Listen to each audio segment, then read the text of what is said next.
Pronto aí?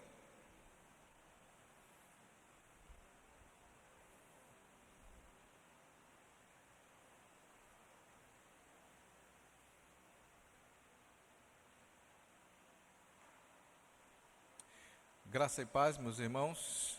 Boa noite. A alegria podermos recomeçar os nossos estudos bíblicos. Nós entendemos que ainda não é prudente voltarmos ao esquema da escola bíblica, com salas, com divisões. Então nós vamos manter até aí o mês de fevereiro, março,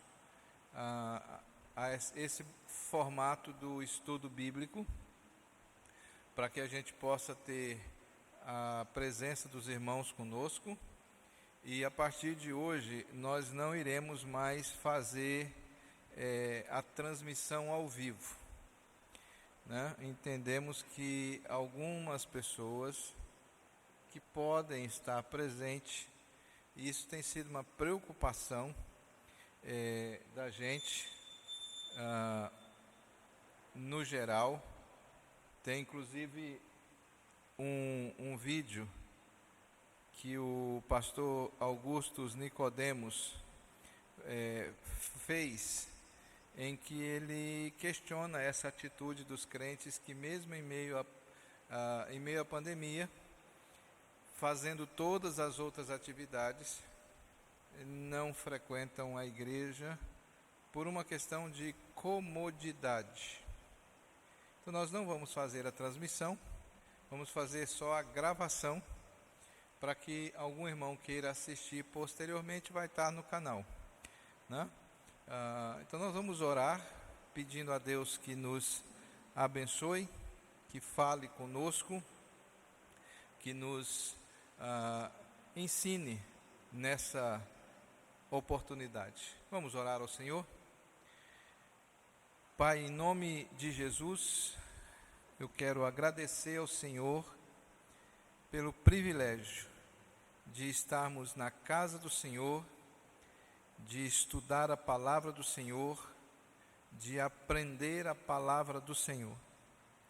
Bendizemos o nome do Senhor por Tua palavra, que é viva, eficaz, que não volta vazia e que nos ensina os caminhos, os preceitos do Senhor.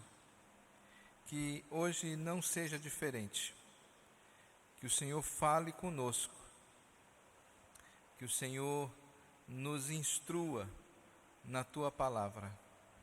Assim nós oramos no nome de Jesus. Amém, Pai. Amém. Nós finalizamos o ano passado falando sobre essa questão do discípulo de Cristo. Conversamos um pouco sobre quem é um discípulo de Jesus, o que é um discípulo de Jesus, quais são as implicações de ser um discípulo de Jesus. Só para que nós possamos refrescar a mente, é preciso lembrar que o fato de congregar, de participar de uma igreja, não significa que eu seja um discípulo de Jesus. Mas eu tenho feito esse trocadilho. Estar na igreja não significa que eu sou um discípulo de Jesus. Mas se eu sou um discípulo de Jesus, eu estou na igreja. Eu faço parte. Eu congrego. Eu tenho tido recentemente, com mais frequência, algumas crises de insônia. E essa semana eu tive uma delas. Eu não dorme nem, como diz lá na minha terra, nem com reza brava, né? E aí nossa reunião foi na terça, né, Marcos? Na terça-feira, terminou a reunião aqui do conselho, fui para casa e quando eu cheguei em casa eu estava com sono. mas o sono, enquanto eu subia para o quarto, o sono ficou. E eu tinha falado para os irmãos do conselho que eu ia ler um livro e ia passar para eles. Eu comecei a ler o livro, 200 e poucas páginas, fui até a 150 mais ou menos na noite. Pensa, Mara, lendo e sem sono, né? E esse livro, um dos capítulos dele, dos capítulos do livro, ele trata sobre a importância da membresia na igreja. De que a igreja precisa zelar pelo seu rol de membros e que se a pessoa não está dando muita, digamos assim, muita fidelidade ao convívio da igreja, ele recomenda, arranca, tira do rol de membros da igreja. A razão por que ele está falando isso? Porque aquele que é de Cristo, aquele que pertence a Cristo, aquele que foi lavado por Cristo, tem prazer em estar na casa de Cristo. Que o fato de não se ter prazer na casa do Senhor é um péssimo sinal. É um sinal de uma relação, de certa forma, rasa. Pode observar que isso se aplica nas nossas relações. E as pessoas com quem nós temos maior intimidade, nós temos mais prazer de estar na casa delas. E o contrário é verdadeiro também. O discípulo de Cristo, você não é discípulo porque frequenta a igreja. Isso não te faz um discípulo de Cristo. Mas um discípulo de Cristo sempre congrega. Sempre está presente na obra do Senhor. Um discípulo de Jesus aprende de Jesus, anda com Jesus, segue Jesus, anda segundo os seus mandamentos. Nós conversamos muito sobre isso no ano passado. E a pergunta que surgiu foi: quais são as características de um discípulo? Como é que eu posso, de forma clara, entender o que é característico de um discípulo? Lembre que característica tem a ver com caráter, tem a ver com aquilo que define. O que é que define um discípulo de Jesus? E aí nós começamos a ler as bem-aventuranças. E quando começamos a ler as bem-aventuranças, nós começamos a entender quais são as características de um discípulo de Jesus. Eu coloquei esse gráfico aí para que você possa visualizar de uma maneira bem resumida. Eu tentei ser o mais didático possível, né? Então, vejam só. O Senhor Jesus está nos estabelecendo que Ele faz, na verdade, 7 bem-aventuranças, tá? Ele faz 7 bem-aventuranças. Bem-aventurados humildes, os que choram, os mansos, os que têm fome e sede de justiça, os pacificadores, os limpos, os misericordiosos. Faltou uma aqui, que eu não achei o jeito de colocar ela, mas na próxima semana eu vou achar. Porque ela é como se fosse o resumo, a conclusão. Eu não sei se eu coloco ela aqui embaixo, de lado, ainda minha cabeça não funcionou. Chega lá. O que acontece? Essas primeiras 3 bem-aventuranças, as primeiras 3 bem-aventuranças, elas enfatizam a nossa necessidade espiritual. Bem-aventurados os humildes de espírito, os que choram e os mansos. Nós vimos no ano passado o que significam essas expressões de Jesus.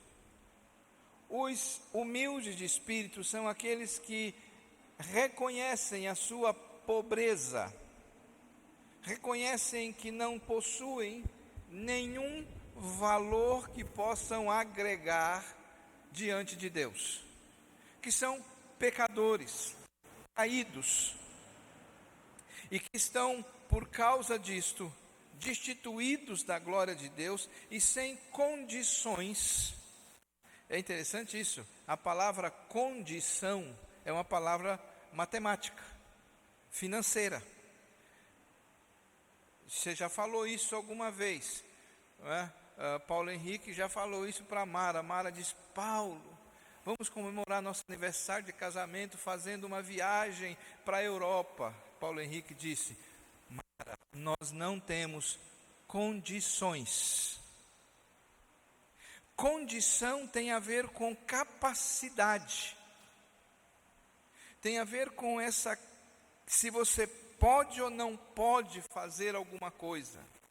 Os mansos, os humildes de espírito, entendem a sua condição diante de Deus e sabem que são pobres diante de Deus, que não há neles nenhuma condição. Por isso, algumas versões traduzem: bem-aventurados os pobres, porque dos tais é o reino de Deus. Ora, Jesus não está falando de questão financeira, mas está falando de pobres da graça de Deus, destituídos da graça de Deus. Então nós descobrimos que a primeira qualidade do discípulo de Jesus Cristo é ser humilde de espírito, é reconhecer a sua pobreza espiritual, reconhecer o seu vazio espiritual, é reconhecer a sua fraqueza espiritual, é reconhecer que é pecador e que se Deus não fizer alguma coisa, eu estou perdido. Entendam bem isso, meus irmãos. Se Deus não agir a meu favor, eu estou perdido. Por isso, eles choram. É interessante isso, destaquei isso no ano passado, quando estudamos isto, que Jesus diz: bem-aventurados os que choram. Felizes são os que choram.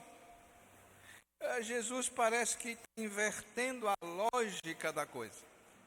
O mundo, a sociedade, não só daqueles dias, mas de hoje, ela privilegia o riso ao invés do choro. Lutam, se matam, se gastam em troca de alegria. E Jesus está dizendo: bem-aventurados são os que choram, não são os que riem. Jesus, ele tem algum trauma, não gosta de alegria, não gosta de sorriso. Não é disso que Jesus está dizendo.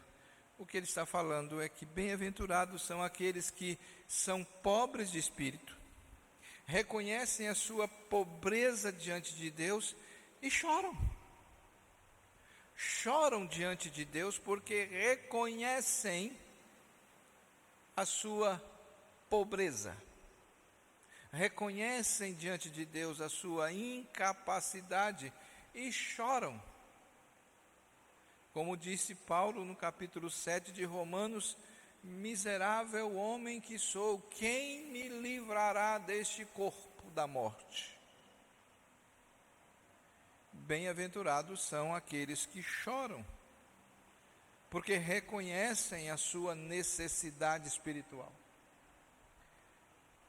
É imprescindível, meus irmãos, que nós sejamos capazes de chorar quando pecamos. Já reparou que nós pecamos e isso não impacta a nossa vida? A gente peca e quando somos confrontados, seja pela consciência, seja pelo espírito, ou seja por alguém, ao invés de chorar, nós tentamos justificar. Ao invés de cairmos em pranto como Davi. Davi, quando Natã o confronta e diz: tu és o homem, ele escreve o Salmo 51. Ele se arrepende e chora. O pecado, quando cometido por nós, tem que nos fazer chorar. É uma demonstração de que reconhecemos a nossa pobreza. Bem-aventurados os humildes, porque reconhecem o seu pecado e choram por isto. E Jesus ainda vai dizer uma outra bem-aventurança relacionada à nossa necessidade espiritual, que é bem-aventurados os mansos. Esse manso não está se referindo a uma pessoa de voz baixa, serena. Não é sobre isso que Jesus está falando. Ele não está falando de temperamentos, ele não está falando de personalidade, ele está falando de pessoas que, por reconhecerem a sua pecaminosidade e por chorarem pelo seu pecado, eles quebrantam os seus corações e, ao invés de retribuírem, ao invés de acusarem, ao invés de se levantarem, eles amansam o coração diante de Deus. Eles se tornam mansos. Está certo. Deus tem razão. O Senhor está certo. E essas pessoas, os humildes, os que choram e os mansos, eles entram numa espécie de desespero. E agora? A consciência dessa necessidade espiritual gera fome e sede da justiça de Deus. E novamente, justiça aqui não tem a ver com justiça no âmbito da moralidade. Não é fome e sede no sentido de, eu quero justiça social, eu quero que haja acesso às coisas para todas as pessoas. Não é nesse sentido. Fome e sede de justiça é no sentido, justiça aqui está se referindo às boas novas do Evangelho. Lembra, Paulo diz no capítulo 1, no verso 17 de Romanos, que ele não se envergonha do Evangelho, porque o Evangelho é o poder de Deus para a nossa justiça. Ele está falando aqui de justiça no sentido de alcançar a justiça de Deus, de ser beneficiado pela justiça de Deus. Ele está falando de justificação. Ele está falando bem-aventurado aqueles que têm fome e sede de serem alcançados pela justiça de Deus. Bem-aventurados que têm fome e sede de devorarem a justiça de Deus, que nos torna capazes de entrar na presença do Senhor. Esse é o nosso alvo. Você só vai ter fome e sede da justiça no dia em que você se tornar humilde de espírito, chorar por causa dos seus pecados e entender que Deus tem razão no que está fazendo. Ou seja, se você for humilde, chorar e for manso, automaticamente você terá fome e sede da justiça. O Evangelho é a justiça de Deus para nós. O Evangelho é a justiça de Deus que nos torna capazes de chegarmos à presença de Deus e sermos aceitos pelo Senhor. Eu tenho que ter fome e sede disto. Essa é a caminhada. E aí então Jesus recomeça. E eu coloquei estas setas aqui, porque estas bem-aventuranças, elas estão correlacionadas. Aqueles que são humildes de espírito também são misericordiosos. estão interligadas. Aquele que reconhece a sua pecaminosidade, aquele que olha para si e vê em si um pobre, não julga, não condena, mas estende a mão. Porque se vê no outro. Porque entende a queda do outro. Vocês já repararam que nós temos muita dificuldade de entender a queda do outro, de aceitar a queda do outro? Que quando alguém cai, nós somos os primeiros a estender a mão e dizer: mas eu avisei, eu já imaginava, eu sabia que isto ia acontecer. Também não queria nada com Deus.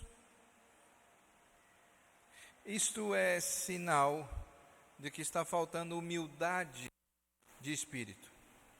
Aqueles que são humildes de espírito reconhecem a sua pequenez. E quando vê outro em uma situação, entende exatamente o que o outro está passando, porque ele já viveu ali. Ele já passou por aquilo. Ele sabe o quanto é vexatório o pecado. Ele sabe o quanto é doído o pecado. Talvez a expressão mais clara para a gente entendermos isto aqui seja a história que o Senhor Jesus conta. Nós temos algumas, vamos lá. O filho pródigo. O filho pródigo, talvez ele não teria atitude de soberba se algum irmão ou se algum outro filho de algum vizinho largasse seu pai para trás. Ele ia correr atrás e dizer: não faz isso, meu filho. Não anda desse jeito. Não caminha dessa forma. Eu sei. O samaritano que atende aquele homem caído à beira do caminho, acostumado a ser colocado de lado, acostumado a ser marginalizado, o samaritano sabe o que é ser largado na beira da estrada, por isso ele compadece. Nós só compadecemos, irmãos, quando nós somos capazes de nos colocarmos no lugar daquele. Então, se eu acho que sou santo, se eu acho que sou o mais crente de todos os crentes, se eu acho que eu sou um modelo, um exemplo perfeito, eu vou condenar todos aqueles que pecarem à minha volta. Por isso Jesus diz: bem-aventurados os misericordiosos, porque os misericordiosos, eles já vivem uma satisfação de vida, por terem bebido e comido da água da justiça de Deus, eles agora são capazes de serem misericordiosos com os que pecam. Isso não significa ser conivente. Não é uma questão de conivência com quem peca, com o pecado. É uma questão de ser misericordioso. A diferença é muito grande. Conivência é você está pecando e eu vou ajudar você a pecar. Eu vou ser conivente com o que você faz. Eu não vou te exortar, eu não vou te corrigir, eu não vou dar uma palavra de amor a você, eu não vou ensinar o caminho a você, eu não vou estender as mãos para que você volte. Isso é ser conivente. Ser misericordioso é chorar com ele e buscá-lo de volta. Só faz isso, irmão, quem já caiu, quem entende a sua pecaminosidade, quem entende e diz assim: poderia ter sido eu. Qual a diferença? Qual a diferença? Quem de nós não está sujeito? Mas nós usamos muito esse argumento quando nós somos a vítima. Quando nós pecamos. e alguém olha torto, a gente diz: quem não peca, né? Todo mundo peca. É verdade. Mas não pode ser usado como uma desculpa, uma tentativa de justificar.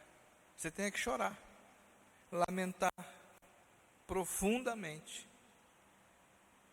E aqueles que já passaram por esse processo serão misericordiosos. O Senhor Jesus então faz uma outra bem-aventurança, e é aqui que nós vamos nos deter um pouco mais hoje. Bem-aventurados são os limpos, que tem a ver com aqueles que choram. Diz aí Mateus capítulo 5, no verso 8, se você quiser ter aberto aí a sua escritura, o Senhor Jesus diz: bem-aventurados limpos de coração, porque esses limpos de coração verão a Deus. Percebe a grandiosidade dessa afirmativa de Jesus? Isso não é tanto uma promessa, é uma realidade, não é uma promessa, é uma verdade. Os que são limpos de coração verão a Deus. Não é uma promessa, é uma verdade.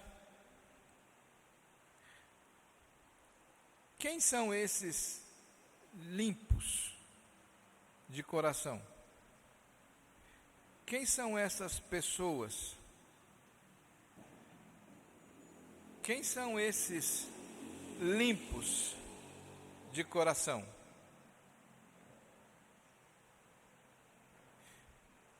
Pegando essa linha de pensamento, de que uma bem-aventurança vem completando a outra, e seguindo a colinha aqui, de que a setinha dos limpos de coração aponta para os que choram, quem são esses limpos de coração? A respeito de quem o Senhor Jesus está falando?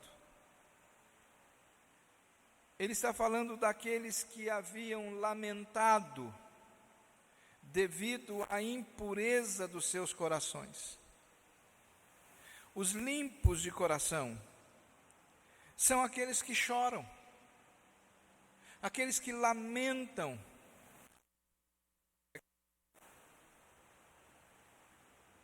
Se você não chora pelo seu pecado, se você não lamenta o seu pecado, se quando você peca, você acha que aquilo é coisa normal, porque a gente é pecador mesmo, fazer o quê? A gente vive num mundo caído. Irmãos, eu já usando a expressão aqui figurativa, eu já me cansei de ouvir isto dos crentes. Mas pastor, eu sou pecador, o senhor sabe.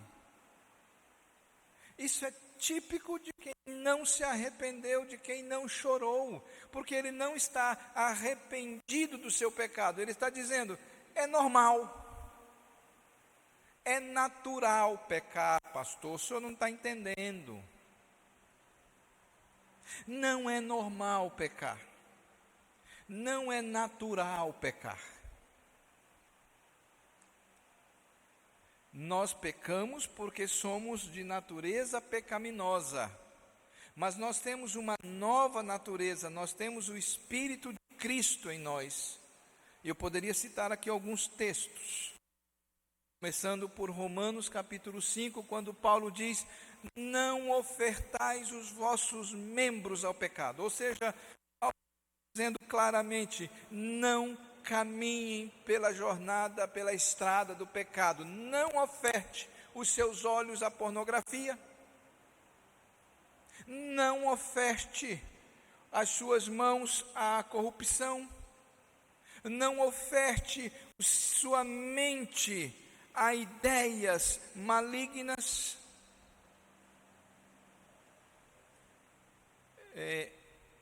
Eu estava lendo o livro de Miqueias em dezembro, agora em janeiro, foi dezembro não, início de janeiro. Eu estava lendo o livro de Miqueias e me deparei no capítulo 1 com um versículo que me chamou muito a atenção, em que o profeta diz que Deus está zangado com o seu povo, porque eles param durante a noite para maquinarem o que é mal, para que durante o dia executem os seus planos.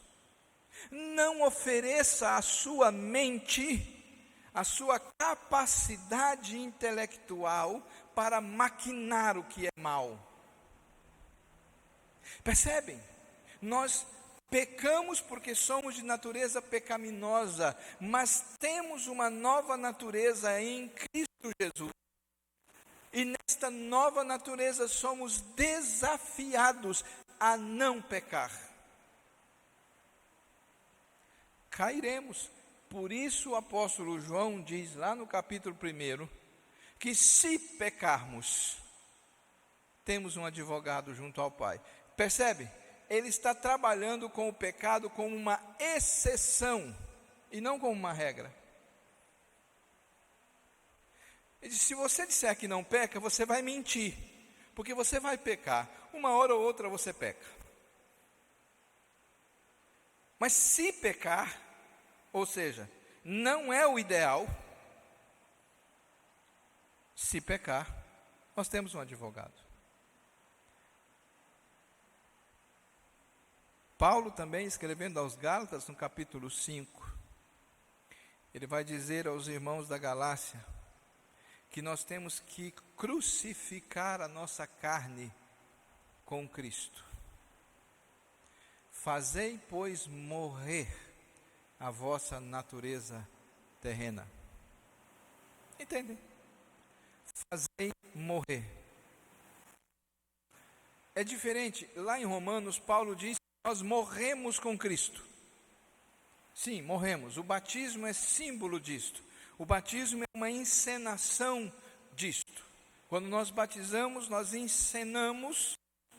E é importante entender isso, que na vida cristã, na prática do culto público, nós vivemos uma representação, não no sentido de fingimento, no sentido de fazermos um culto que seja uma interpretação. O batismo é uma dessas interpretações, é uma dessas maneiras que nós pregamos o Evangelho de forma figurativa. No batismo, nós morremos e ressuscitamos com Cristo. Paulo diz que nós morremos com Cristo e por isso ressuscitamos com Ele. Mas lá em Gálatas ele não está falando disto. Lá em Gálatas ele está falando de que nós, porque nascemos em Cristo, porque ressuscitamos em Cristo, nós temos que fazer morrer a nossa natureza humana. Eu tenho que cada dia mais diminuir a minha natureza humana, para que a natureza de Cristo sobreponha. Aqueles que são limpos, são aqueles que choram, que lamentam devido ao seu pecado, e por isto lutam contra o pecado. Não tratam o pecado como uma naturalidade, uma normalidade da vida. Mas é assim mesmo, pastor, a gente peca. Quem não peca, né, pastor? A gente ouve isso demais, vocês sabem disso. Isto precisa ser interpretado. O que as pessoas estão dizendo para nós é: pastor, o senhor sabe que todos nós vivemos essa coisa desse jeito, que não tem como, é assim mesmo. Para que ficar chorando pelo pecado? Para que chorar o leite derramado? Porque está caro, meu filho. Pode derramar não, tem que aproveitar. A única maneira de alguém vir a ter um coração limpo é perceber quão impuro é o seu coração e lamentar-se por causa disto tão intensamente, que comece a se comportar de forma a conduzir à limpeza e purificação da sua alma. Sabe aquela coisa que o escritor aos Hebreus disse? Buscai, pois, a santificação sem a qual ninguém verá a Deus. Consegue perceber a semelhança entre o versículo de Hebreus e a bem-aventurança de Mateus? Bem-aventurados os limpos, porque verão a Deus. O escritor aos Hebreus diz: os que não se santificam não podem ver a Deus. Os limpos de coração são aqueles que vivem essa luta pela santificação, que lutam pela santificação de suas vidas, que choram cada vez que tropeçam, aquilo fere, rasga o coração. Infelizmente, meus irmãos, eu tenho visto muitos crentes que não lamentam os seus pecados, que não choram os seus pecados, que pelo contrário, justificam os seus pecados, tentam achar algum tipo de razão que lhes traga uma anestesia na consciência, e vão seguindo dessa forma. Quem são então os limpos de coração? São aqueles que choram o seu pecado, que lamentam a sua condição pecadora e desejam viver em santificação. Caminhando mais um pouco dentro desse texto, observando essas pessoas, observe que Jesus está se concentrando no coração. Bem-aventurados os limpos de coração, porque eles verão a Deus. O coração, ele é destacado na Escritura como sendo o centro, a base de tudo que opera a nossa personalidade, a nossa existência, a nossa vida.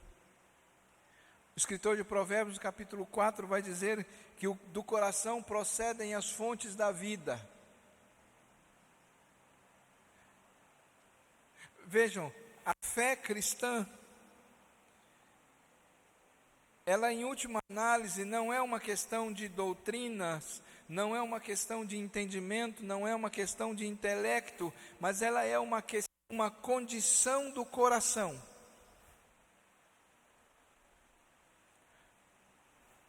Por isso nós somos desafiados com tanta frequência na Escritura a examinar o coração.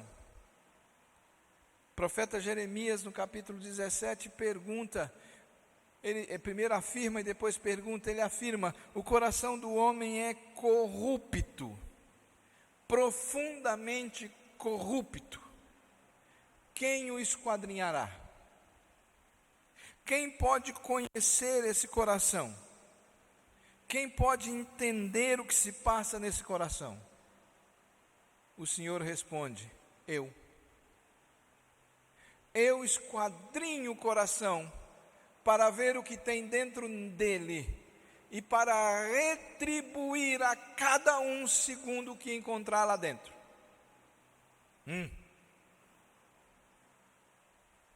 Já leram esse versículo de Jeremias?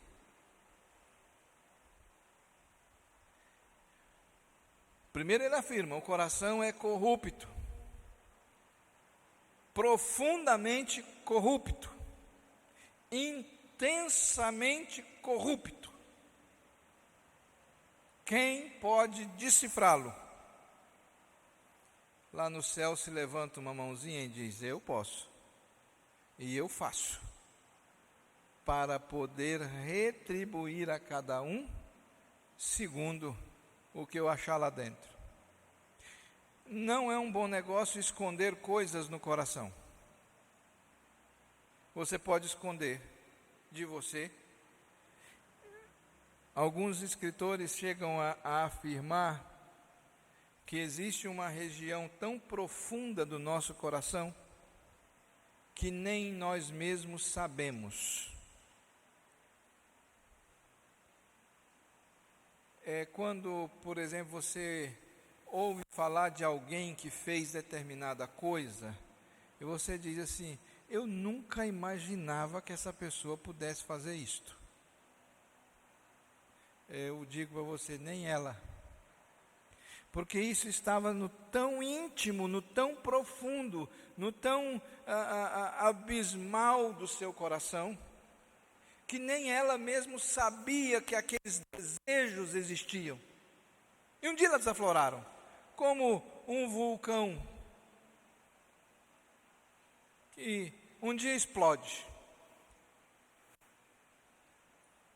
Não é um bom negócio guardar coisas, porque nós podemos guardar de nós mesmos, podemos guardar dos outros, podemos guardar da esposa, do esposo, dos filhos, do pastor, dos presbíteros, dos amigos, mas o Senhor diz: eu esquadrinho o coração, eu esfarelo o coração, eu vejo tudo que está lá dentro. Esse não seria tão problema. O problema é a sequência para retribuir. Esse é que é o problema. É que o Senhor achar lá, Ele vai retribuir de acordo. Então, a fé cristã, e nós precisamos entender isso, ela tem, em última análise, essa questão da condição do coração.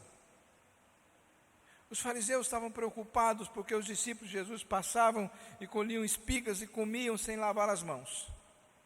E eles dizem: como pode um negócio desse? O Senhor permitir que seus discípulos comam sem lavar as mãos? Isso é uma impureza.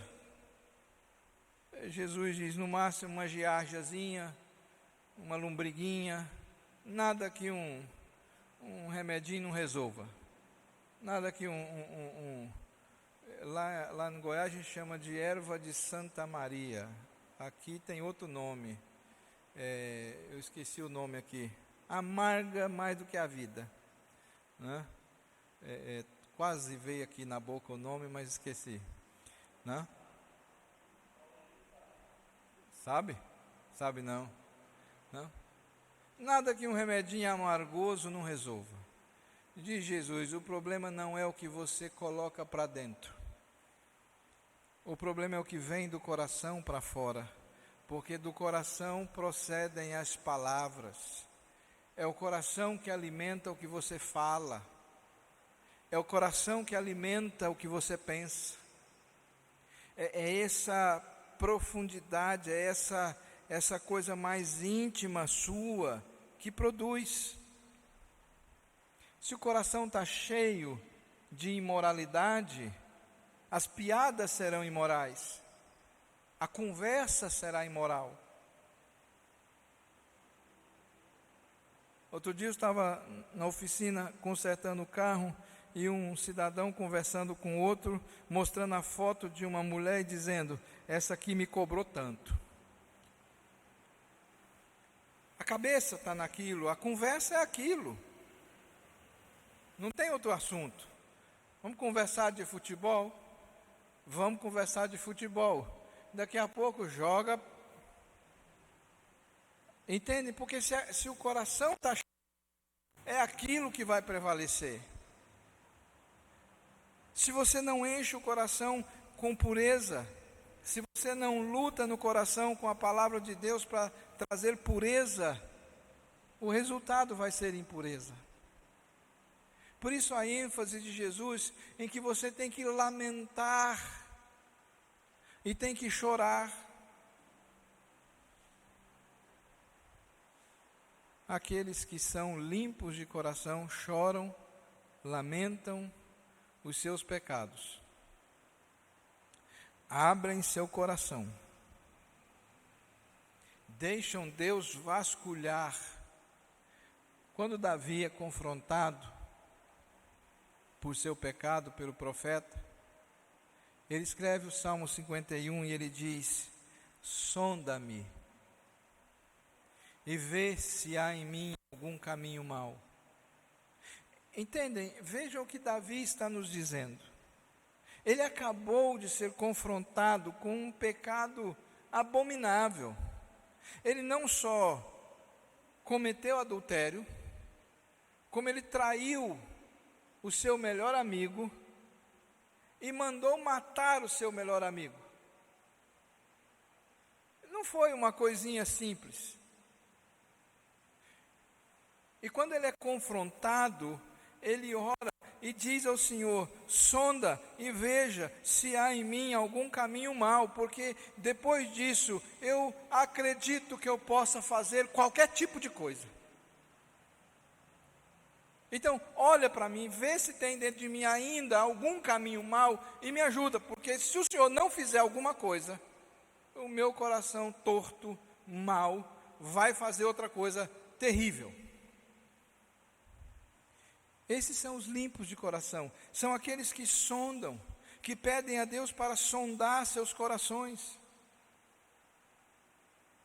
que pedem a Deus para que Deus aprofunde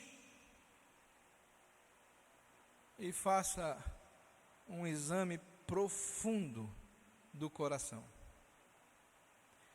E aí então eles começam a mudar de perspectiva, a mudar de vida. E por causa disto, eles verão a Deus. Obviamente o texto não está falando da questão de ver a Deus literalmente. Até porque isso é uma discussão boa, né? Daria uma boa discussão, uma boa aula.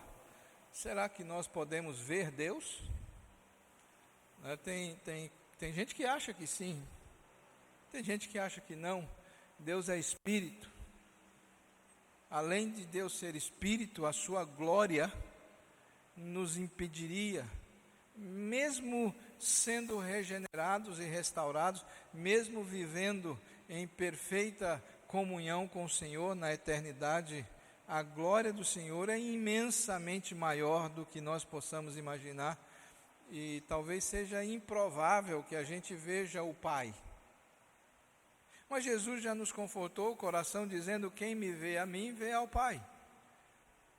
E porque Jesus, como disse Hebreus, é a expressão exata do ser de Deus. Ele é o resplendor da glória do Senhor. Então quem vê a Jesus, vê ao Pai. E Jesus é visível, porque ele assumiu a forma humana. O anjo diz lá em Atos: esse mesmo Jesus que vocês viram subir, vocês o verão retornar. Talvez ele não esteja falando de ver literalmente. Talvez a intenção seja dizer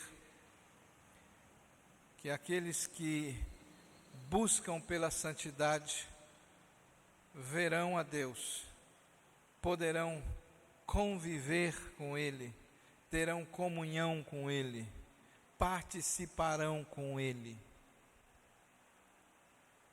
Como disse o texto de Hebreus que eu já citei: buscai, pois, a santificação, sem a qual ninguém verá a Deus. Ninguém entrará na presença de Deus sem santificação.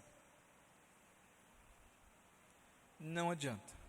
Pode levar a carteirinha de membro da igreja, pode levar a carteirinha de ministro do Evangelho, pode levar a carteirinha que você quiser. Em Deus não se dá carteirada. Em Deus não tem aquela: o senhor sabe com quem está falando? Sei. Te conheci quando a substância ainda não era substância. Sabe com quem está falando? Sei. Sei exatamente quem é você. Então não adianta. A única possibilidade que nós temos de desfrutar da presença do Senhor é por meio de um coração limpo. Agora, como é que eu faço para ter esse coração limpo? humilde de espírito, chorar, lamentar, amansar o coração. Amansar o coração é no sentido assim, vocês já viram isso, de pessoas que pecam e você vai confrontar, ao invés dela baixar a cabeça, ela levanta as patas e dá coice. Ela não é mansa. Ela não aceita a correção. Ela não aceita a disciplina do Senhor, porque não é mansa. Nesse sentido, para ficar mais claro, que eu acho que lá atrás eu não tinha conseguido expressar. Então, para ser limpo de coração, eu preciso ser humilde, eu preciso lamentar meus pecados, eu preciso ser manso diante da justiça de Deus. E isso tem que provocar em mim fome e sede pela justiça de Deus, pela purificação do Evangelho. E quando isso acontecer, eu então começo a ter algumas atitudes positivas. Eu começo a ser misericordioso e eu começo a ver a pureza no meu coração. E aí, na próxima quinta-feira, nós veremos a outra bem-aventurança, que está relacionado aos mansos, aqueles que, quando recebem a disciplina do Senhor, fazem como Davi, abaixam a cabeça, choram, lamentam. Esses são mansos, e esses tornam-se pacificadores. Bem-aventurados os pacificadores. Na próxima quinta, esse vai ser o nosso tema, vai ser o nosso assunto. Que Deus nos ajude, nos abençoe. Isso é um exercício diário, irmão. Não é porque eu sou crente que acabou, agora não preciso mais ser humilde de espírito. Isso é uma característica do servo de Deus, isso é uma característica do discípulo de Jesus. Todo discípulo de Jesus tem que viver chorando, se lamentando quando peca. Todo discípulo de Jesus tem que entender a sua fragilidade, a sua pobreza. Lutero dizia, alguém certa vez perguntou para ele, não o conhecia, obviamente, perguntou por ele, ele disse: Lutero morreu. Lutero morreu. Porque não sou eu mais quem vivo, mas é Cristo que vive em mim. Isso é diário. Tem que ser diário. Todos os dias eu tenho que entender isto. Eu preciso me humilhar diante da poderosa mão do Senhor, chorar a minha condição pecaminosa e dizer ao Senhor: o que o Senhor fizer está certo. Eu aceito, porque eu sei que o Senhor disciplina aqueles a quem o Senhor ama. Quem o Senhor não ama, o Senhor deixa fazer o que quiser. Aqueles que o Senhor não ama, é engraçado isso, né? A Bíblia não diz assim: Deus disciplina aqueles que o amam. Deus disciplina aqueles a quem Ele ama. Então, quando Deus me disciplina, isso é um bom sinal. Ele me ama. Porque se Ele não me amasse, Ele me deixaria à mercê dos meus desejos. Imagina? Você à mercê do seu coração, fazendo tudo que o seu coração deseja. Vai dizer para mim que você nunca desejou matar? Vai dizer para mim que você nunca desejou coisa ruim no seu coração? Foi uma experiência muito boa que a gente viveu aqui com uma irmã, que eu disse um dia no culto que nós éramos maus, ruins. E ela ficou brava comigo, muito brava. E quando eu fui fazer uma visita depois, nem sabia que ela tinha ficado brava comigo. Se eu soubesse, eu não tinha ido, ou tinha ido acompanhado. E no meio da conversa ela disse: pastor, aquele dia o senhor disse que nós éramos maus, eu fiquei muito bravo. Eu disse: eu não sou má, eu não sou. Mas eu quero dizer ao senhor que depois de algumas situações que eu passei, eu descobri o quanto má eu sou. E eu tenho buscado muito a Deus para mudar isso no meu coração. Você só vai ser limpo de coração se você de fato lamentar o seu pecado, chorar por ele. Aí você vai ser limpo, vai ser santo e poderá ver a Deus. Vamos orar? Senhor, é muito bom saber que, mesmo sendo pecadores, mesmo vivendo esta triste realidade de ofensa à sua santidade, o Senhor nos perdoou em Cristo Jesus e nos dá a condição, a possibilidade de vivermos uma vida digna na Tua presença. Muito obrigado, porque o Senhor nos permite ter esta santificação, nos permite ter a santidade do Senhor. Que privilégio! Não deixe, ó Deus, que uma vez que fomos lavados, que fomos feitos limpos, voltemos à lama de onde saímos. Não permita que voltemos ao chiqueiro, uma vez que nos banhamos e nos lavamos no sangue do Cordeiro. Esse é o nosso desejo, a nossa oração, no nome de Jesus. Amém, Pai. Amém? Meus amados, Deus possa nos abençoar. No próximo domingo nós temos o nosso culto de adoração ao Senhor, ainda às 18 horas. Não deixe de vir e continue orando por alguém. Continue orando para que Deus mova o coração de alguém. Talvez ainda dá tempo de você orar por essa pessoa de hoje até domingo e fazer um convite para que ela esteja conosco para adoração ao nome do Senhor no domingo. Faça esse desafio diante do Senhor, em nome de Jesus. Amém? Deus os abençoe e até o final de semana, se Deus quiser.